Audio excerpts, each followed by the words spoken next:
Ibig niyo pong sabihin, ang medicine box, parang ambulansya po? Abay, oo naman anak. Ako ang nagmamaneho para makarating sila sa pagamutan.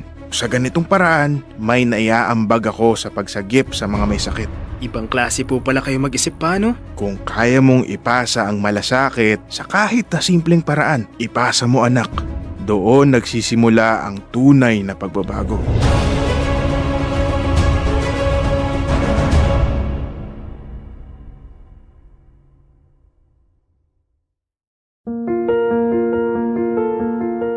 Dear Love, ako po si Mateo ng Baguio City. At ito, ang aking alagang Unilove story.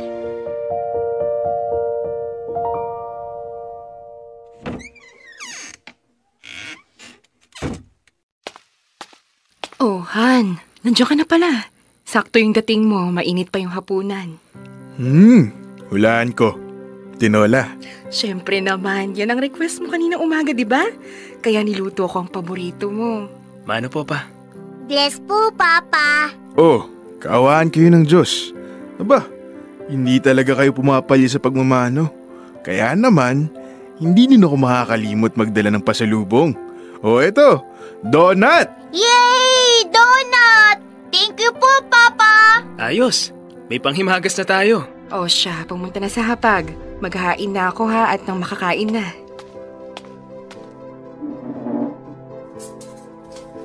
Kamusta naman ang biyahe mo ngayon, Han? Tahimik naman. Wala akong naihatid sa ER. Sa totoo lang, magandang balita yon para sa akin. Magandang balita? Bakit po, Papa? Ibig sabihin anak, walang naaksidente. Walang nangangailangang maihatid sa ospital. At sa trabaho ko, yan ang pinakamagandang klaseng araw. Ano nga po ulit ang trabaho nyo? Ambulance driver si Papa. Wee-yoo! Astig! Pwede ka magpatakbo ng sasakyan ng mabilis. Tapos, may mga ilaw din ng sasakyan. Oo, ganun nga. Pero sa totoong buhay, delikado. Kailangan mong isugal ang buhay para mailigtas ang buhay ng iba. Hindi po ba kayo natatakot, Papa? Minsan, oo. Pero ang iniisip na lang ni Papa ay kailangan ko silang maihatid ng maayos para sa pamilya nilang umaasa din sa pag-uwi nila. Kaya pala minsan, pagod na pagod kayong umuwi, no pa? Oh, tama na muna yung tanungan na yan. Hayaan niyo munang kumain yung papa niyo, ha? O Nick, anong sabi ni tatay bago kumain? Magdasal po. Very good. O siya, ikaw na ang mag-lead ng prayer. Lord, maraming salamat po sa masarap na pagkain na bigay nyo. Ingatan nyo po si Papa sa trabaho niya para lagi siyang makauwi ng ligtas at makapag-uwi rin ng donut. Amen! Ikaw talaga? Amen.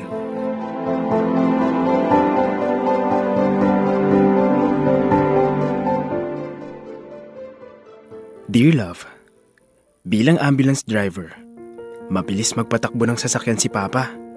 Parang laging nakikipag-abulan.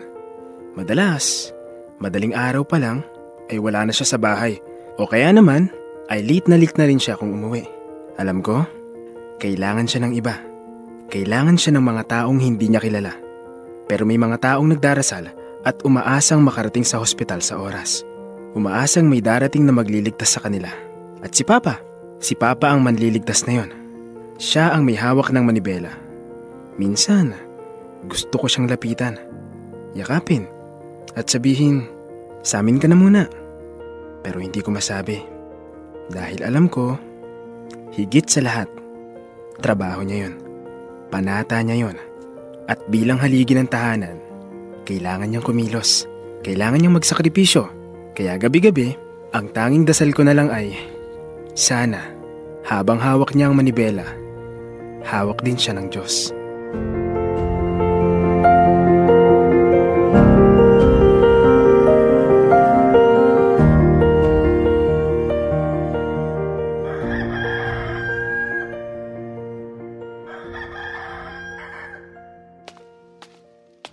Good morning mga anak! Mag-almusal na tayo.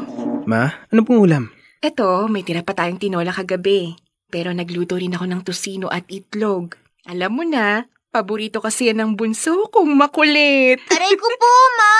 Si Papa po, Ma. Hindi ba siya sasabay kumain? Ay nako, maaga na namang umalis ang papa niyo. Parang 2 oras pa lang yata yung tulog. Bumangon na ulit at pumasok. Hindi ho ba kayo nababahala, Ma? Sa alin naman, anak? Kay Papa. Sa trabaho niya. Yung puyat, yung pagod. Minsan, bigla na lang siyang aalis kahit 10 oras ng gabi. Tapos pag nagmamaneho siya na mabilis, hindi ba delikado ho yun? Aba syempre anak, hindi mo lang kita. Pero ang totoo, bawat araw na umaalis yung papa niyo, may kaba akong hindi talaga mailarawan. Ilang beses ko na rin siyang kinausap tungkol dyan, pero buo talaga ang loob niya. May paniniwala siya na hindi lang yun basta trabaho, kundi misyon. Misyon po? Oo, sabi niya, kung ako ang magiging daan para may buhay na mailigtas, tatanggapin ko ang pagod, ang sakit ng ulo kahit araw-araw. Ganyan ang papa niyo, busilak ang puso, laging handang tumulong. Madalas dahil sa pagod, sumasakit yung ulo niya. Kaya Biogesic agad ang iniinom ng papa mo para makatulong mapawi ang sakit ng ulo. Parang siya rin ang pasyente minsan no? Sinusolo ang mga iniinda. Matalino ka talaga anak, no? Tama ka. Kaya nga mahalaga ang pamilya. Para kahit hindi niya sabihin, alam niyang may magmamalasakit, may aalalay. Ma, si Papa po, hindi ba siya napapagod? Hindi ba siya nalulungkot? Napapagod din siya anak. Pero pag umuwi siya at nakita niya kayong nagmamano, nakangiting sumalubong, naiibsa ng pagod niya. Saka lalo na kapag may thank you kapag may dala siyang pasalubong. Sana ho, kausapin niya ako minsan Hindi yung okay lang ako palagi ang sagot. Kaunting tiyaga lang anak. Kung may tamang oras ang pagtulong niya sa iba, may oras din yan para magbukas sa inyo. Lalo na sa'yo. Kilala ko yung tatay niyo. Tignan mo tong kapatid mo. Wala na agad ang tosino. Ang takaw mo talaga. Ikaw talaga ni. Aray ko po, Ma! Ang sarap po kasi. Sige na. Mag-almusal na kayo na maayos. Mahaba pa ang araw ha. Pag uwi ng papa nyo, makipagkwentuhan kayo sa kanya.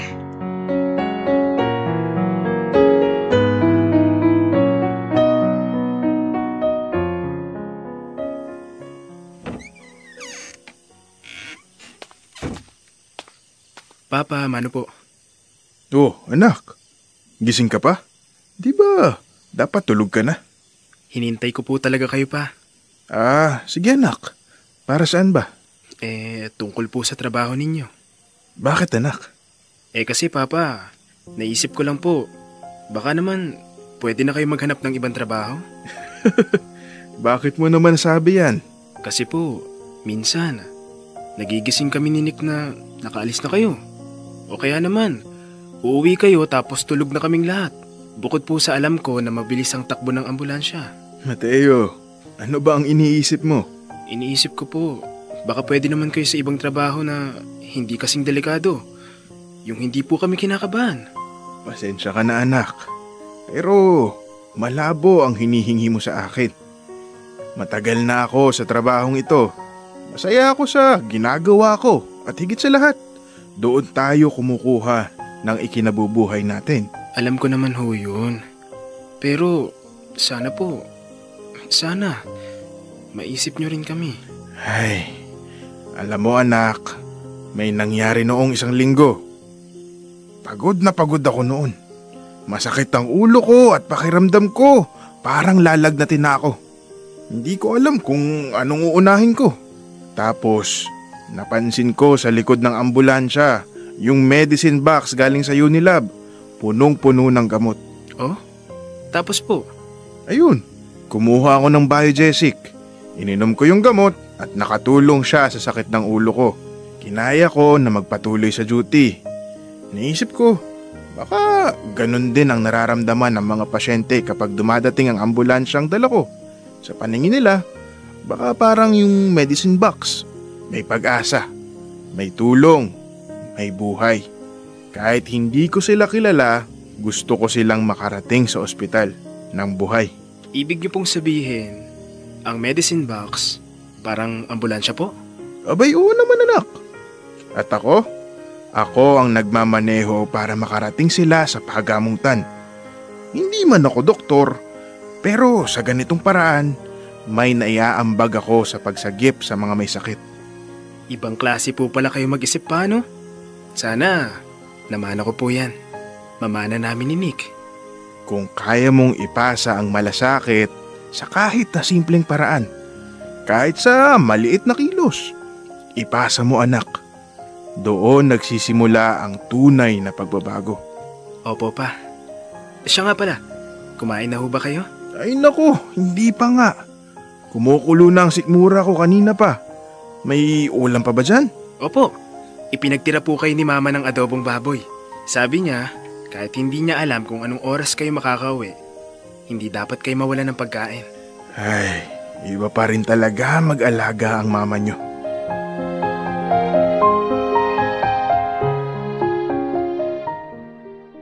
Dear Love, matapos ang usapan namin ni Papa kagabi, mas lalo ko siyang naintindihan. Noon, puro tanong ang laman ng isip ko.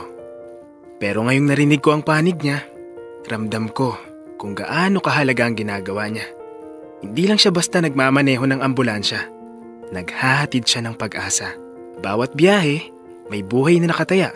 At sa bawat na ililigtas niya, nabibigyan niya ng saysay ang lahat ng pagod. Noon, gusto ko sanang hilingin na magbago siya ng trabaho. Pero ngayon, alam ko na. Ito ang paraan niya ng pagmamahal. Sa amin, sa iba. Sa ngayon, ang tanging magagawa namin ay unawain, alagaan, at ipagdasal siya.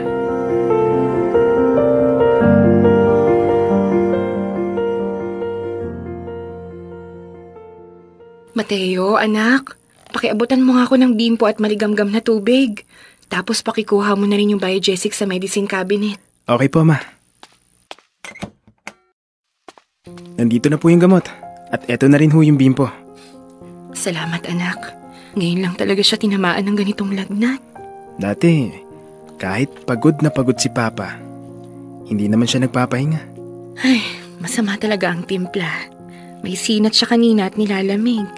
Kaya hindi na rin nakapasok sa trabaho. Hindi nagsasalita pero alam kong may dinaramdam.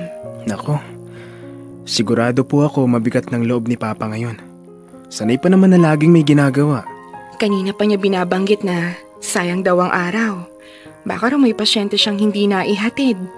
Pero sabi ko sa kanya, minsan, kailangan ding alagaan ang sariling katawan. Oo nga po eh. Hayaan niyo po, Ma. Pagkatapos niyong uminom ng gamot, makakabawi rin yan. Matibay po si Papa. Kahit sa trabaho pa lang ho niya, araw-araw na siyang lumalaban para sa ibang tao. Kukuhanan ko rin si Papa ng Revicon 40 mamaya. Vitamins niya yun para tulungan tumibay pa ang katawan at resistensya niya with proper diet and exercise. Tama ka, anak. Oh, ikaw muna bahala kay Nick, ha? Sabihan mo na wag masyadong maingay. Dito na muna ako sa kwarto para bantayan si Papa mo. Ako na po ang bahala. Bibili rin po ako ng lugaw kila Aling Lydia. Salamat, anak. Hindi man po ako kasing tapang ni Papa. Pero kahit paano, gusto ko pong matutong alagaan din ng iba.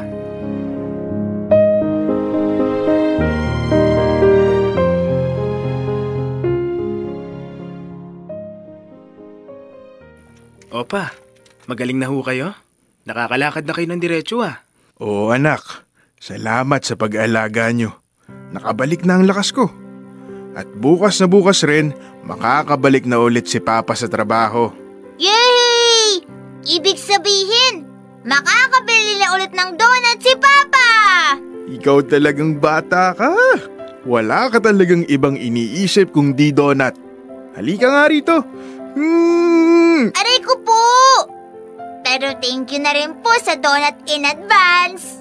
Buti na lang at gumaling na ho kayo pa. Excited na po ba kayong pumasok sa trabaho? Abay, oo naman. Habang nagpapahinga ako, inaalala ko ang mga pasyenteng nangangailangan ng ambulansya. Ngayong okay na ako, makakabawi na ako. Pero ang totoo, kayo ang dahilan kung bakit mabilis akong gumaling. Talaga po? Oo naman. Habang nagpapahinga ako, narealize ko na kaya pala kaya kong tumulong sa iba. dahil may pamilya akong nagmamahal, nagdarasal at matyagang naghihintay sa pag-uwi ko. Ang sarap sa pakiramdam. Oh, Wally, pababaunan uli kita ng tinola sa kakonting prutas para hindi puro kape at biskwit ang laman ng sikmura mo, ha? At ang asawa ko ang isa sa mga dahilan kung bakit ganado ako sa araw-araw. Napakasarap magluto at napakamaalaga. Napakabulero mo talaga. Uy, hindi to bola ah. Totoo ang sinasabi ko. Ay nako, ewan ko sa'yo, Wally. Pero pagbalik sa trabaho, don't forget may pasalubong, Papa! Oo na. Donut King, ikaw na talaga.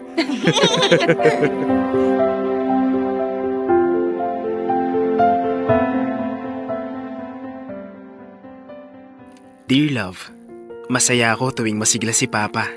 Hindi lang dahil buo ang pamilya kapag kasama siya, kundi dahil alam kong sa lakas na taglay niya ay may buhay siyang natutulungan bilang ama at bilang driver ng ambulansya na laging handang rumesponde sa oras ng pangangailangan.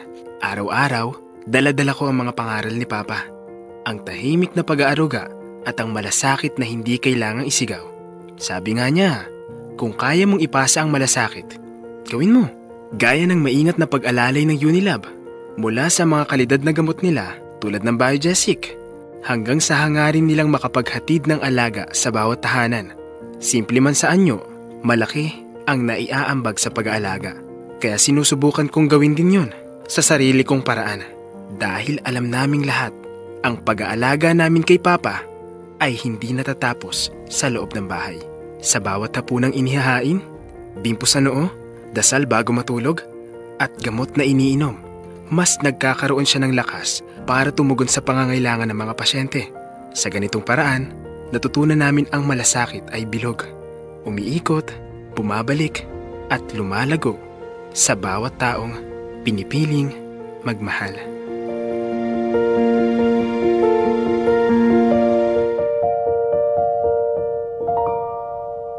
Paracetamol is the generic name of Biogesic. Multivitamins plus minerals plus amino acids is the generic name of Revicon Forte. If symptoms persist, consult your doctor. Dear Love, araw-araw sa Love Radio.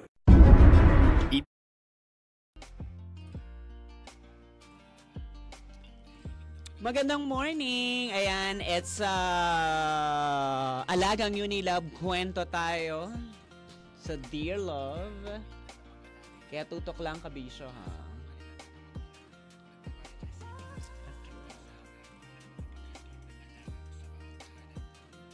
Tutok sa 98.3 Love Radio Palawan.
At yan ang kwento ng ating alagang Unilove ng Dear Love na sa pinamagatang Thai.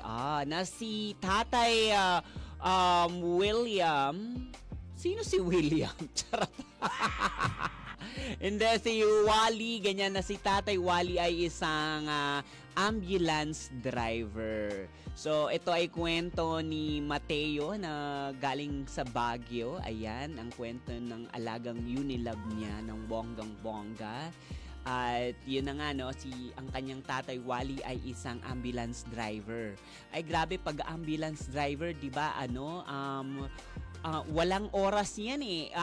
Dahil ang aksidente kasi hindi naman natin alam kung kailan nangyayari. So basically, kahit pa madaling araw yan, sa gitna ng matinding unos, kailangan nilang sumugod para magligtas ng buhay. Kaya naman dapat si Tatay Wally ay malakas ang pangangatawan para nang sa ganun makasagip ng buhay. At syempre para makasagip siya ng buhay kailangan din mapanatili niya ang kanyang kalusugan, hindi ba? So, ang sarap-sarap ng ganitong pakiramdam no, na may mga taong sumusuporta at nag-aalaga sa'yo habang ikaw ay nagtatrabaho at magsagip ng buhay. 'Di ba? So, 'yun, napakaganda ng ating storya ngayong Feel Good Wednesday. Tama ba? Wednesday na. Hindi, tama. Wednesday na, 'di ba? So, ganon eh. So, yan ang kwento ng alagang Unilove natin. Kaya naman kapag, alam nyo, kapag sumasakit na talaga yung ulo ninyo, lalo na sa ganyang trabaho sa ambulance, siyempre, yung bigla ka na lang magigising sa gitna ng mahimbing mong pagkakatulog kasi kailangan ka nung kontakin, ganyan, at sumagip ng buhay. Siyempre, di ba, minsan nakakaubos ng energy yan, di ba?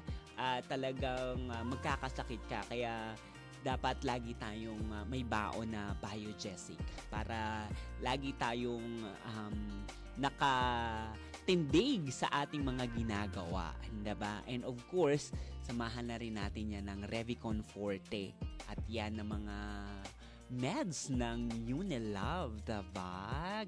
Kaya dapat laging malakas at all time dahil yung pagiging malakas natin dyan tayo kumukuha ng kabuhayan natin, di ba? Para masuportahan natin yung pangangailangan ng ating pamilya. 'Di ba? Tulad ng ginagawa ni Tatay Wally sa bawat araw ng kanyang pagtatrabaho, naghahatid din siya ng masarap na donut para sa kanyang bunsong anak. And of course, yung pamilya naman niya, talagang sinusuportahan siya ng bonggang-bongga, diba? Kung sakaling magkasakit man si Tatay Wally, andyan ang kanyang nanay na talaga namang inaalagaan ng to the maximum level. At yun ang pinakamasarap, diba?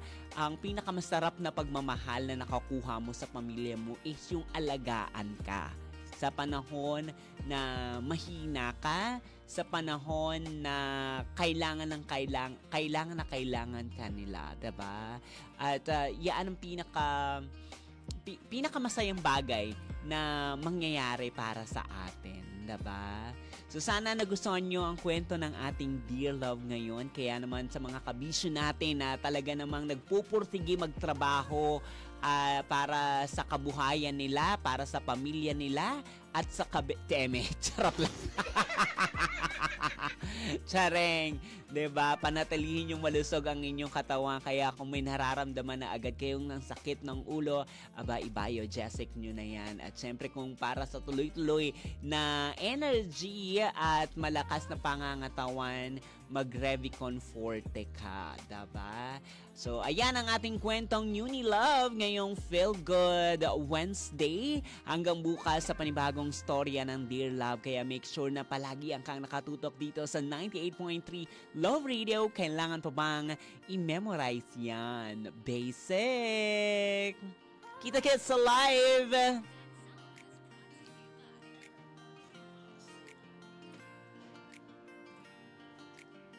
Ayan, magandang morning, Puerto Princesa, Palawan.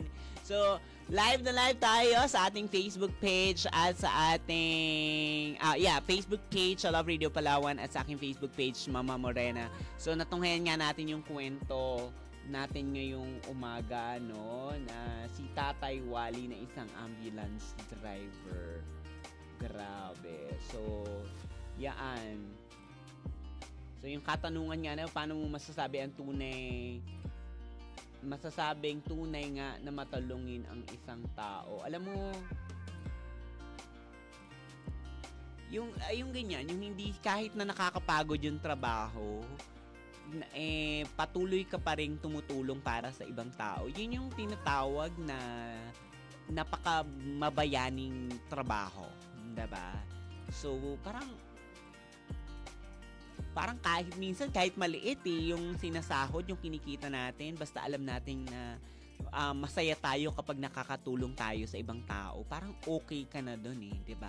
Yun na lang yung tanging kaya mong ipagmalaki habang ikaw ay nabubuhay, diba? Yung marami kang natutulungang tao, diba? So, regardless na sa kinikita, pero siya, of course, importante rin naman yung kinikita, diba? Kasi yan din naman ang sumusuporta para sa ating pamilya.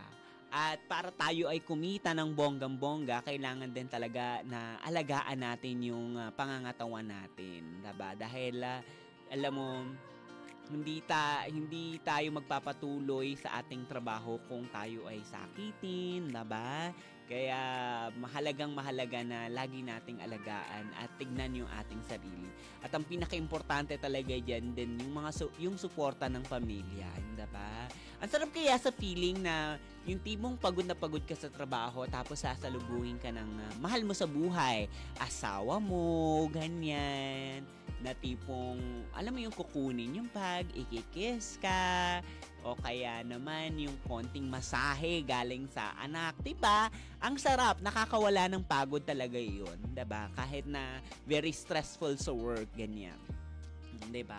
Importante talaga yung lakas ng pangangatawan And of course, yung mental health natin, kailangan maalagaan din naman natin yan. Kaya andyan dyan yung pamilya natin na talagang susuporta para naman alagaan yung mental health natin, diba?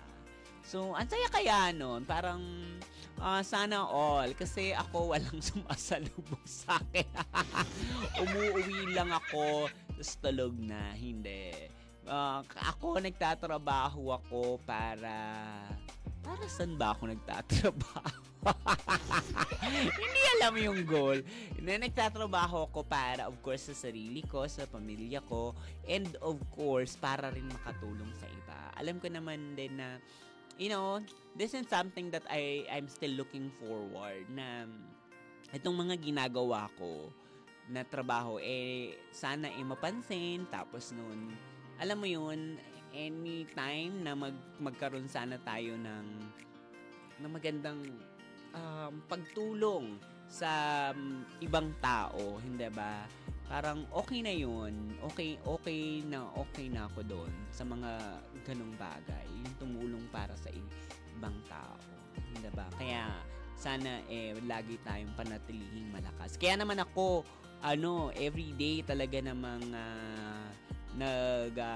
nag-vitamins tayo, 'di ba? Para nang sa ganun mapanatili natin yung ating lakas. Kaya alam mo 'yon, ang sagot lang diyan Enervorn. Sing, 'di ba?